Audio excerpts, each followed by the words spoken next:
Hi friends, നമസ്കാരം. എല്ലാ കൂട്ടുകാർക്കും നമ്മുടെ പുതിയ വീഡിയോയിലേക്ക് സ്വാഗതം. ഇന്നത്തെ റെസിപ്പി നേന്ത്രപ്പഴം കൊണ്ട് തയ്യാറാക്കിയെടുക്കുന്ന നല്ലൊരു സ്വീറ്റാണ്. വളരെ കുറച്ച് ചേരുവകൾ കൊണ്ട് നമുക്ക് ഈ ഒരു സ്വീറ്റ് റെഡിയാക്കി എടുക്കാവുന്നതാണ്. അപ്പോൾ നല്ല രുചിയുള്ള ഈ ഒരു സ്വീറ്റ് എങ്ങനെയാണ് തയ്യാറാക്കിയെടുക്കുന്നതെന്ന് കണ്ടു നോക്കാം. അതിനു വേണ്ടിയിട്ട് ഈ ഒരു കടായിലേക്ക് 2 ടേബിൾ സ്പൂൺ നെയ്യ് ഒഴിച്ചു കൊടുക്കുന്നുണ്ട്.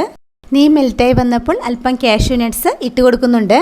കാഷ്യൂ നട്ട്സിൻ്റെ കളർ അല്പം മാറി വരുന്നത് വരെ നമുക്കിതൊന്ന് വറുത്തെടുക്കാം. ഇപ്പോൾ നമ്മുടെ കാഷ്യൂ നട്ട്സിൻ്റെ കളറ് അല്പം മാറി വന്നിട്ടുണ്ട്. ഈ ഒരു ടൈമിൽ ഇതിലേക്ക് അല്പം ഉണക്കമുന്തിരി ചേർത്ത് കൊടുക്കുന്നുണ്ട്. ഈ ഉണക്കമുന്തിരി നമുക്ക് നെയ്യിലൊന്ന് വറുത്തെടുക്കാം. ഇപ്പോൾ കാഷ്യൂ നട്ട്സും ഉണക്കമുന്തിരിയെല്ലാം പാകത്തിന് റെഡിയായി വന്നിട്ടുണ്ട്. ഇത് നെയ്യിൽ നിന്ന് കോരി ഒരു സൈഡിലേക്ക് മാറ്റി വയ്ക്കാം. ഇനി നമുക്ക് ആവശ്യമുള്ളത് 2 നേന്ത്രപ്പഴമാണ്. അരിഞ്ഞെടുത്ത നേന്ത്രപ്പഴം ഈ നെയ്യിലേക്ക് ഇട്ട് കൊടുത്ത് നല്ലതുപോലെ ഒന്ന് വഴറ്റിയെടുക്കണം. നേന്ത്രപ്പഴം എടുക്കുമ്പോൾ നല്ലതുപോലെ പഴുത്ത നേന്ത്രപ്പഴം വേണം എടുക്കേണ്ടത്. നല്ല മധുരമുള്ള പഴം തന്നെ എടുക്കാൻ ശ്രദ്ധിക്കണം. ഗ്യാസ് ഒരു മീഡിയം ഫ്ലെയിമിൽ നമുക്കിത് വഴറ്റിയെടുക്കാം.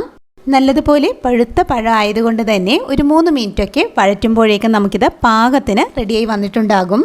പഴം വഴറ്റി വെന്ത് ഉടഞ്ഞു പോകേണ്ട ആവശ്യമില്ല.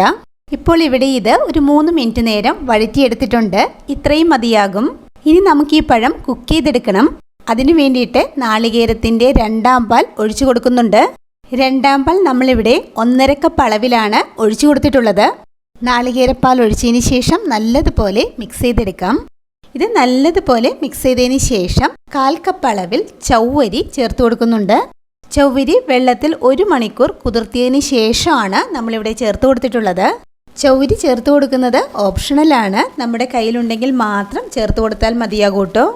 ചവ്വരി ചേർത്ത് കൊടുക്കുമ്പോൾ നമ്മുടെ ഈ ഒരു സ്വീറ്റിന് നല്ലൊരു ടേസ്റ്റ് തന്നെയായിരിക്കും.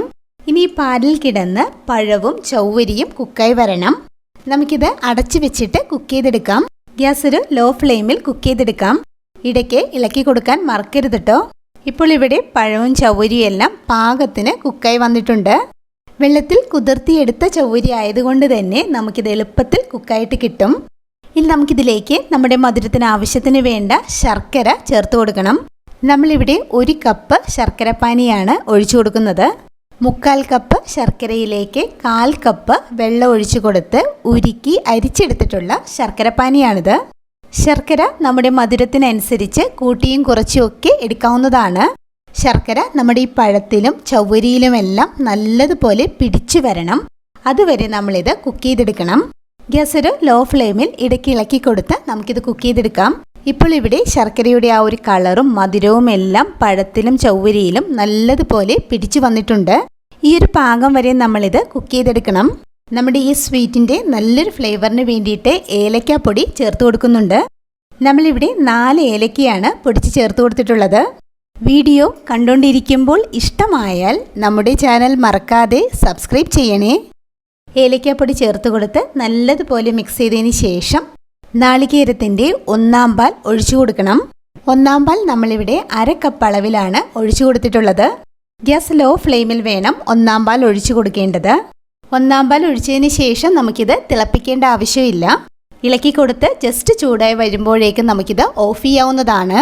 ഗ്യാസ് ഓഫ് ചെയ്തതിന് ശേഷം നമ്മൾ നേരത്തെ നെയ്യിൽ വറുത്ത് വെച്ചിരിക്കുന്ന കാഷ്യൂ നട്ട്സും ഉണക്കമുന്തിരിയും ചേർത്ത് കൊടുത്ത് മിക്സ് ചെയ്തെടുക്കാം. അപ്പോൾ ഇത്രയേ ഉള്ളൂ. പഴം കൊണ്ട് തയ്യാറാക്കിയെടുക്കുന്ന നല്ല രുചിയുള്ള ഈ ഒരു സ്വീറ്റ് എല്ലാവരും ഇതുപോലെ തയ്യാറാക്കി നോക്കണം. ഉറപ്പായിട്ടും എല്ലാവർക്കും ഇഷ്ടമാകും. ഇതുപോലെ നല്ലൊരു വീഡിയോ ആയിട്ട് നമുക്ക് വീണ്ടും കാണാം. താങ്ക്